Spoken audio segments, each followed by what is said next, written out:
What's going on, everyone? It's Mitch from RespectOrigin.com. We're back with another episode of the Morning Joint, looking at the latest topics in cannabis and music across the map. Today, no co-host, just here solo. So I'll be going through some topics. If anyone has any comments or anything, questions, feel free to engage as we go across this. Um, one second as I share this across socials, deploy the content, they say. Um, Anyways, so it was a pretty uneventful week last week in cannabis in terms of RMR. We were not traveling around the map. No conferences or events that we attended, but we're still pumping out content on the site, so we'll be rehashing that. Our next travel plans coming up this month. Obviously, we're now in April. 420 is coming up. Not quite sure which coast we're going to be on. Definitely be in LA. Will we be in LA and New York at the same time? I don't know yet. We'll see. Um, Two things that I would highly recommend, depending on what coast you're on. If you are on the West Coast in SoCal, 420 Experience, the Green Street folks are putting together something dope downtown LA. Definitely check that out. Was just chatting with their team last week, getting the lowdown on that. That looks like it'll be a fire event. And then on the East Coast, there's a lot of 420 celebrations. I know Gumbo's doing a big thing on 420, but Empire Cannabis Clubs is doing a very big event, 421 at Terminal 5, Redman and Method Man. Definitely check that out. That's one of the things I'm trying to get out to the East Coast just to go check that out um, and check out these Empire Cannabis Clubs. But with that being said, talking about New York, we put an article out this week, First Impressions on New York City Recreational Cannabis Product and Dispensary Reviews. So our reporter Hannah Gershwich has been living in New York for I want to say 6 to 8 months, somewhere in there. Maybe I'm wrong. But she shopped at a couple different stores, tried some products, and just gave some honest feedback about the good, the bad, what she's unsure about shopping in New York. And so, just for context, Hannah originates from the state of Florida, where she is a medical patient. She has tried cannabis, on the West Coast and things like that. But we have someone giving an authentic take and reviews on cannabis in the New York market that comes from the Florida medical market. So it's not necessarily someone like myself or Joey that lives on and breathes on the West Coast coming out New York. We got someone coming from a Southeast market to a Northeast market. So I just think it's important to hold that context because it's not someone coming from LA with all these preconceived notions about what's what and where things fit in. It's just honestly an unbiased, from my opinion. I think Hannah did a pretty good job of unbiased report on what it's like buying adult use cannabis in New York. Something I have yet to do. I'll be out there for MJ Unpacked at the end of this month, if not for 420 as well. And we'll be checking out the recreational market myself. But the legacy market out there, from my experience, has been great. But a lot of the product comes from California. So being a West Coast consumer, you go shop in the legacy market on New York, you're getting the same product you're getting back home. And honestly, it's around the same price at some of those places. So um, when I was out there, it was about the same experience, but I've been hearing a lot about this regulated market. Obviously, there's not a lot of licenses online, so there's limited spots to get cannabis and a limited supply. And from what I've heard, everything has been outdoor or maybe greenhouse at best. So looking at flower, I would expect flower to not quite be there. But anyways, let's see. So right now, New York has approved 280 cultivator licenses in January, but only a couple dozen brands are present in dispensaries, and there are only 3 dispensaries in New York City, and they're all within a few blocks of one another. The market is obviously hot. Demand is high, whether you're on the legacy side, gray market side, whatever you want to call it, or you're on the adult use side. There is clearly a demand for cannabis. There's excitement for cannabis in New York. So Hannah went out and tried some adult use, legal New York cannabis. Uh, let's see, I cannot remember. So her first dispensary she went to was Housing Works Cannabis. So there wasn't many products on display. The bud tender couldn't answer most of my questions accurately, and most of the products were sold out. And those that weren't sold out were a little bit of a sticker shock. She said the cheapest flower option was around $40 plus $5 in tax.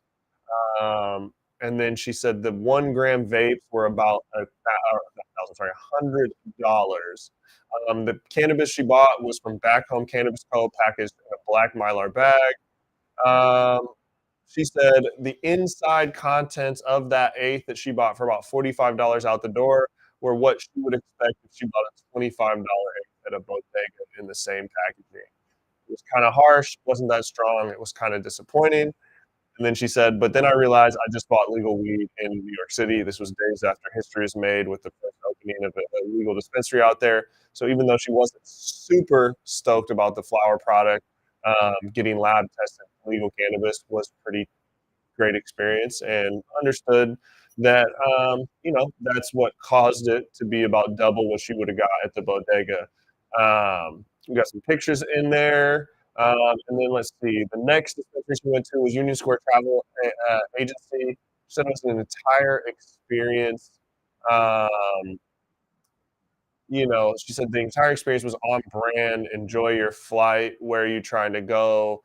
Where's your trip taking you? All the questions and interactions were very much in line with that Union Square Travel and Agency branding.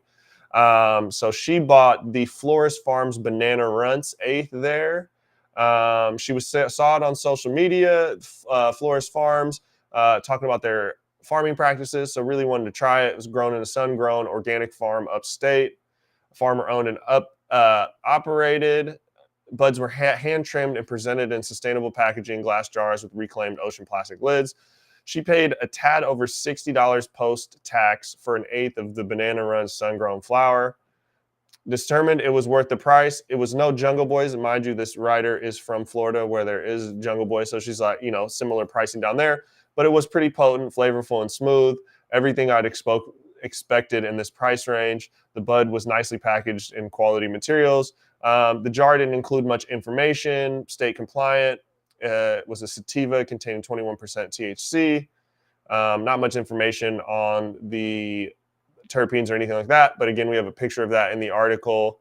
And then she bought what is this? The Jaunty Vapes Blueberry Kush cartridge for $55 plus tax. She said it was about half the price of most of the other vape options in the dispensary she saw. Wasn't very flavorful, but hit pretty smooth.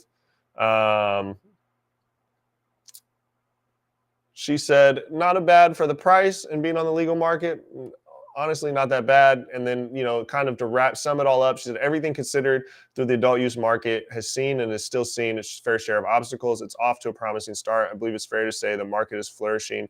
Prices will even out in due time. New York City has the infrastructure, people, and culture to cement itself and the entities within as top players in the global cannabis landscape, and it certainly has potential to change the whole climate of the city for the better. So obviously, overall, this writer had a very positive experience with shopping in the adult use market in New York, but most of that was rooted in just being able to do it legally and the thoughts of what's to come. A lot of what's already out there, kind of unsurprisingly, cost is super high, quality's not there. But that's not just New York, that's not just East Coast, that's a lot of places. Even out here in the West Coast, Washington, where I live, and I'd love to say has killer cannabis. When we first legalized cannabis, I shopped in the legacy market for at least a good probably year to 2 years after we went legal. And every time I went to the dispensary, I was very much disappointed in those first year or two, just because a lot of things that it was hard to distinguish what was actually quality, what was consistent,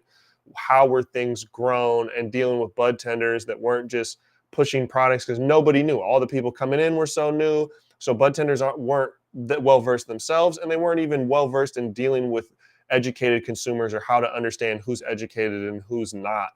So even in some of these long-standing legacy West Coast markets, I still say the first year of legalization sucked a lot, in terms of the consumer experience and the price that you pay and the quality that you get. So it's no surprise that we see that in New York, especially with such limited cultivators online and so many of those being outdoor farms in a state that is not known for growing fire outdoor cannabis. So it's hard to have crazy expectations to see fire flower with the way the system's been set up in New York. Will that change? Undoubtedly, yes, as we see craft and indoor cultivation come online, for sure. But for right now, for a lot of that fire, you got to go to some bodegas and legacy marketplaces to get it. I know people don't get your panties in a wad. I'm not encouraging people to go spend money outside of the legal system or not. I'm just simply saying if you're a cannabis consumer and you're looking for quality, Find it however you're going to find it. We've been doing this a lot longer than there was a regulated system, and you should never feel shame to pay more for less just because it's in somebody's profitable interest for you to do so. Do what you got to do, smoke the fire you want to smoke, and enjoy it mostly. Next up on news, Kiva Confections partners with Fatburger to produce Infused Ketchup for 420. So obviously 420 is this month. We are going to see BOGOs. We're going to see sales. We're going to see terrible purchasing habits from dispensaries across the country. Some states should have learned the last 5, 6, 7 420s to not overstock. Some of them will be learning that for the first time and most likely repeating it annually. But alongside 420, there's always the PR, the stretches for PR. We're seeing people start launching these little products and these stories and just shooting out press releases containing products that aren't necessarily out here to drive a ton of revenue, but meant to stir up and get attention and just bank in around 420, this cannabis holiday that seemingly everyone knows. I saw a lot of people we ran this article. I saw a lot of positive feedback on just the idea in itself. And then on LinkedIn in the cannabis community, I saw a lot of criticism, as we always do. Something comes up, it's never free from criticism if it's on the internet. And we're likely going to see warring opinions on any topic. Who's the best basketball player? Who played the best game in the women's championship game? Who's the better team? Who's the better player? We're always going to see controversy, varying opinions, people saying things are trash, things are saying is the GOAT emoji. Who knows? We're never always going to agree. For me personally, I think this is pretty cool. Fatburger is obviously, I actually like Fatburger products. They did a lot of They've teamed up with Nipsey Hussle in the marathon back in the day, so that was a cool collaboration. So now we're seeing Fatburger collab with the cannabis industry. KIVA, I'm not a huge fan of the KIVA products, so to say, but under the KIVA house of brands, big fan of those Lost Farm gummies, and I like some of the Caminos. I like the products that KIVA puts out under its umbrella. So we're seeing two companies that I seemingly enjoy come together for this unique collaboration for 420. It's looking like it's going to be a 10 milligram cannabis infused ketchup. I don't know. Is this going to be widespread available at dispensaries? I don't quite know. Is this going to live past 420? I don't quite know. But if you want to go pick up some cannabis ketchup and then go check out Fatburger or make burgers at home, whatever you want to, meatloaf, whatever you want to put ketchup on, you can infuse that at home. While some people call it gimmicky, I definitely have a couple bottles of cannabis hot sauce in my locked in my liquor cabinet, so it's child safe. But I have a lot of hot sauces in general. You got to have your tapatio, your sriracha, and then you go on from there to your habaneros, to your chipotles, and your different flavors depending on what you're eating. I have cannabis infused buffalo sauce, cannabis infused just Louisiana sauce, and cannabis infused sriracha. I use all three of them, not all the time. But I use all three of them. It is, sure, somewhat of a novelty thing, but I enjoy them. And I feel like in those sauces, I don't taste cannabis. It tastes like the hot sauce. And due to the heat, I don't know, it activates kind of in a unique way. So I like it. Cannabis ketchup, I'm not as concerned about. If I buy it, I have to buy a burger immediately. This is something I could toss in my fridge, use at my own, pleasing. So I think it's kind of a cool product. I believe Kiva is going to be doing a pop-up where they're going to have Fatburger cooking, so you can kind of make this concoction on-site an event. I think that's super dope.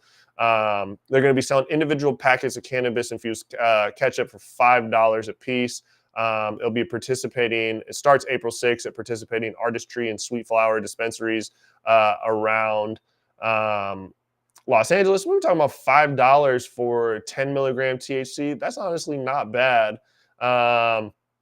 I think that's pretty tight. So I don't know. I mean, it's obviously a little bit of a novelty thing, a little bit of, it's definitely something for the PR and for the hype. It's not necessarily looking at the market and being like, hey, is there a huge demand for this product that we can drive a ton of revenue for our company and our retail partners? No, it's something done, purely for PR, but I still think it's super dope. And looking at, again, partnering with Fatburger, I think they make good food and they have a dope, known brand, and they're not afraid to partner with counterculture. So I think that's pretty tight. Moving on in news, NBA players allow players to consume cannabis without fines or penalties. I will be completely honest. I'm a big hoops fan. If anyone has seen me in real life at events, I always get the basketball. I'm a taller individual, so I always get the basketball comments.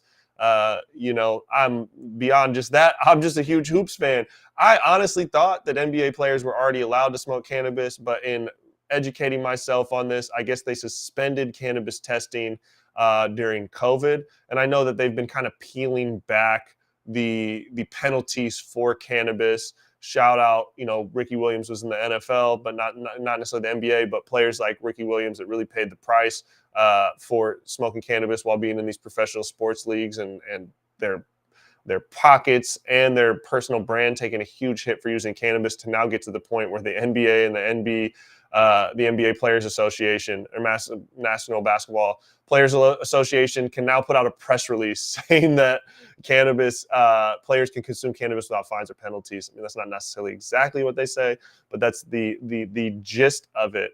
But as we've seen over these last couple years, obviously Al Harrington owns Viola. He didn't start that until post NBA playing, and if you follow his story, he didn't really start smoking cannabis towards the latter half of his career in general. We're seeing a former NBA player own one of the larger MSO or known MSO brands in cannabis. He obviously put out the Iverson strain. Al Harrington, Matt Barnes, and Steven Jackson and a couple other individuals did that little round table. They're all smoking joints, talking about NBA players consuming cannabis. And I believe Al said in there around 85% of NBA players consume cannabis, which a lot of people have made similar calls in not just, again, basketball, but a lot of professional sports. And then you even, this last year, Kevin Durant was in that interview with David Letterman and was like, I'm high right now. Kevin Durant's 3-5 Ventures has invested in Dutchie. They've invested in numerous cannabis tech platforms. Carmelo Anthony and John Wall, while playing, invested in a company, Loon. So we're seeing current players invest in cannabis companies. We're seeing current players talk about cannabis use. And obviously past cannabis players have been more open as they don't have to fear retribution or fines, being more open about their previous time playing, of how common cannabis is, not just amongst players, but even coaches, and how coaches and team staff know that stuff is happening, and it's all fine. It doesn't affect. You can have literally the 1% of the 1% of the best athletes in the world consume cannabis. 85%, even if it's 75% of them, consume cannabis on a somewhat regular basis, and they still are able to perform their job. That is a very taxing physical and mental thing. We're seeing that cannabis is not whatever we were sold as kids, clearly. So shout out the NBA for making this change. Shout out Taylor Hart for the graphic. Our editor, if you want to check out that article, what she did with the NBA logo, I love it. It cracked me up. I almost want to put it on a shirt. But check that out. Moving on in cannabis news, I did a strain review on the permanent marker strain from the Heights Co. That I was purchased in Gnome Grown in Portland, Oregon. This is one of the best flower I've reviewed in the last 6 months. Easily towards the top of the list. Top two, maybe even the top one. Strain smelled absolutely like permanent marker as soon as the bud tender showed it to me in the dispensary, because in Oregon it's still deli style at most stores. As soon as he cracked it and I smelled it, I was like, oh my God, that's permanent marker strain. You don't have to tell me what it is. It smells like I put a Sharpie straight up each nostril, but in a good way. So, permanent marker, I believe, if I remember correctly, is biscotti, sherb, and man, I don't know why it's flopping on me right now, but unbelievable strain. A lot of that sherb. It's a lot of gas with that sharp permanent marker type funk. Really great strain. Highly recommend that. And if you're in Portland, Oregon, definitely check out Gnome Grown. First time going. Chris and the team at True Terpenes out there recommended it. I chose to go there instead of the store I usually go to if I was having a bad experience. I was not afraid to get in my car and not purchase and go to my usual store. But Gnome Grown, now I got two stores I got to hit. Thankfully, they're both kind of in the same Northeast Portland area, which, by the way, underrated, not talked about enough. The dispensaries in the Northeastest, not if you're from Portland, what you would classify as Northeast, not necessarily that, but Northeastest area of Portland, man, that is where some of the most highly concentrated firest dispensaries in the entire country is, in my opinion, maybe the world. I just ain't traveled the world, so I don't think I can speak on that. But a lot of fire out there. Next up, music and cannabis news. Florida Groves Festival is coming this month, April 15th, April 16th, Orlando, Florida. Florida Groves. This is the second annual Florida Groves Festival. They've got Protege, Collie Fortunate Youth, Swayze, Inner Circle, Thievery Corporation. They got a crazy lineup. They're going a little bit hip hop, a little bit rock, a little bit reggae, a little bit electronic, but it's celebrating cannabis culture, music. They're going to have a sneaker convention, a tattoo show, educational seminars on medical cannabis. You can actually get I believe, get a recommendation or see a doctor for recommendation for medical cannabis down there. They got some great sponsors lined up. So definitely, if you're in the Florida area, check out Florida Groves, man. They're going to be grooving at Florida Groves. We just had them on our podcast last month. So on Spotify, the RMR podcast, or just search Respect My Region. It should come up. Apple, Spotify, wherever you podcast at.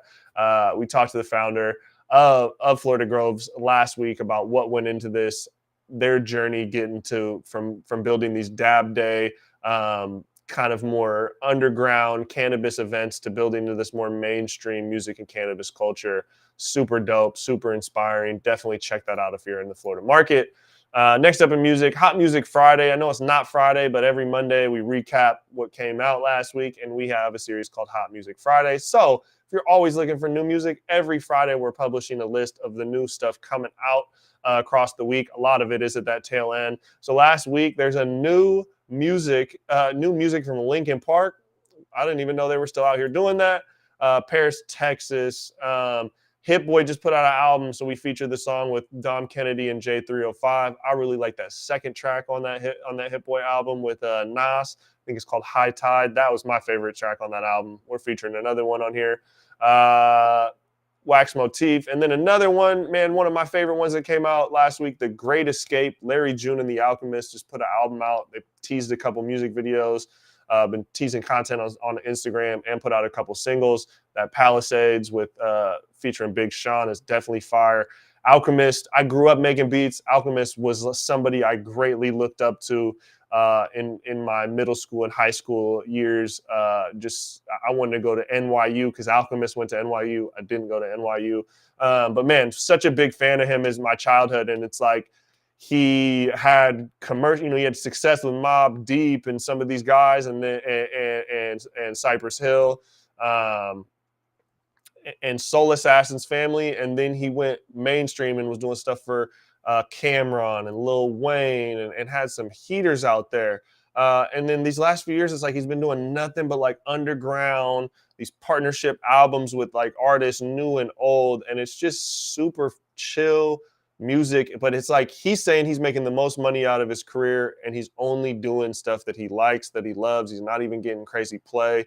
But it's just dope to see not only an artist, producer that I like to listen to, but I think it's inspiring as a creative to see someone that doesn't necessarily conform to the mold or care about the hits or the plaques or these races that everyone else is racing. They're just doing them and just making stuff that they like and having career years just doing them. That's got to be inspiring for any creative out there, any entrepreneur out there. Just do you exactly what you want to do and end up enjoying it. So it's dope to watch, but also that album, Great Escape of Larry June, super fire.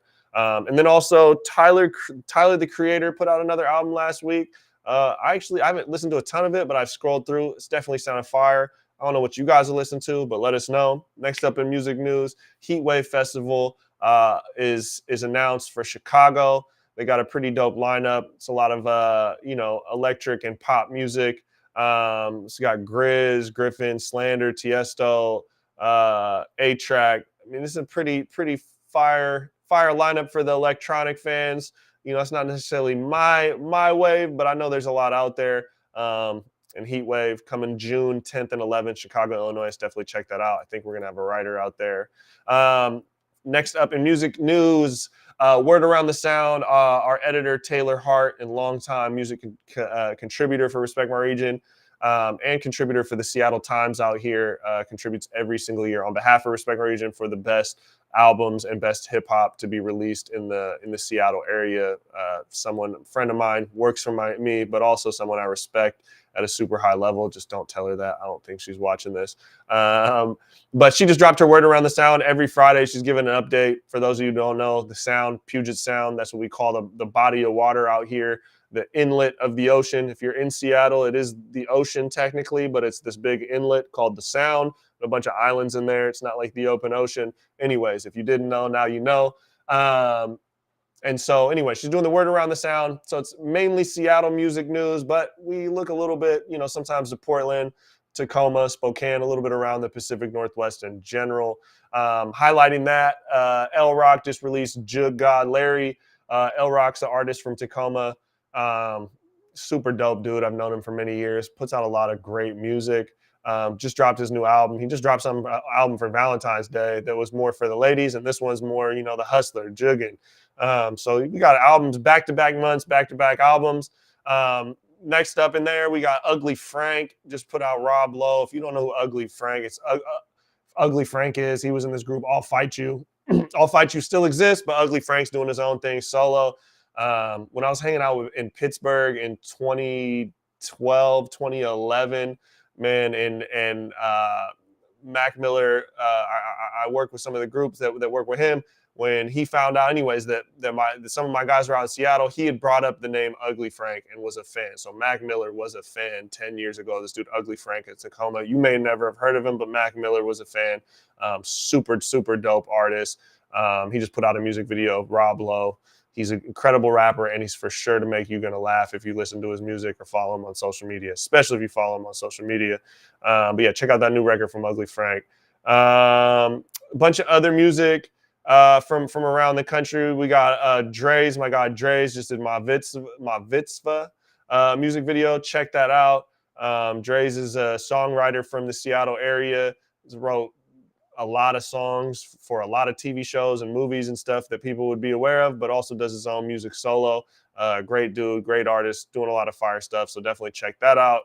That's the word around the sound. And finally, on our morning joint, we got the HBO, the recap, HBO's Last of Us season 1. I'll be honest, I did not watch this, but I know it's an adaptation of a video game. I definitely seen the commercials. I definitely seen people talking about it. Getting a lot of love out there, but Nolan is one of our writers. He's been writing a lot on the film, movie media, that form of media. So he did a recap, talked about what's going on. Is it coming out? Are we going to see a season 2? Comparing it to the video game, giving it the good, the bad, the differences from the video game in real life. So definitely check that article out. If you guys seen The Last of Us, let us know in the comments your thoughts on that. So this is paranormal activity, a thing in your house. I don't know, but you're saying some crazy stuff. I'm not going to answer those types of questions. Anyways, this is the morning joint. For those of you who are subscribed to our newsletter, all of this content has been in your inbox at 9 a.m. If you're not, let us know. We'll get you subscribed. Newsletter goes out every Monday, and this is covering content that we put on our site every single day of the week. So check us on LinkedIn, social media, wherever you're at. We're putting content out every single day, written, video, audio, all that. If you're on YouTube, subscribe is somewhere down there. Leave us a comment, even if it's hate, even if you got to ask weird questions like if I have kids or something on there. But I'm not going to answer that. But check us out, respectmyregion.com. Appreciate you guys tapping in this morning, Monday.